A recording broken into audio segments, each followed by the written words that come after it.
Մահացու բախումներ են Սիրիայում, Հալեպում առնվազն 4 զոհ կա, այդ թվում 1 երեխա, վիրավորներ կան, եւ սա պաշտոնական տվյալն է։ Իրավապաշտպանների տվյալներով, սակայն զոհերի թիվը հասնում է արդեն 1 տասնյակի։ Հայերի շրջանում տուժածներ չկան, հյուպատոսությունն է ասում։ Այս անգամ Սիրիայում կառավարական ուժերը եւ քրդերի գլխավորած սիրիական դեմոկրատական ուժերն են իրար դեմ դուրս եկել ու մեկը մյուսին է մեղադրում հարձակումը սկսելու մեջ։ Միացյալ Նահանգների աջակցությունը վայելող քրդերը SDF-ը մեծ ինքնավարություն ունի բազմաթիվ խնդիրներ ունեցող բազմազգ ու բաժանված Սիրիայում։ Հենց SDF-ն է վերահսկում Սիրիայի նավթային ռեսուրսները, երկրի այսօրվա ղեկավարությունը խնդիր է տեսնում այստեղ եւ ոչ միայն այստեղ։ Ամիսներ առաջ քրդերը նաև խոստացել էին լուծարել ռազմական ջոկատներն ու միանալ Սիրիայի պետական բանակին, բայց դեռ խոսքից գործի չեն անցել։ Բախումներից 48 ժամ առաջ կողմերը դեռ այս հարցով բանակցում էին,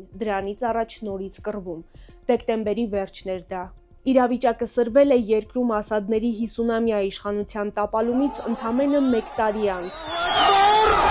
Երբ իշխանության եկած նոր ղեկավարը, ահաբեկչական անցյալով հայտնի Ահմեդ Ալ-Շարան, փորձում է բարելավել կապերն արևմտյան առաջնորդների հետ ու համախմբել երկիրը։ Նոր բախումներից հետո դեպի Հալեպ թռիչքները չեղարկվել են, դպրոցներն ու կառավարական գրասենյակները փակվել։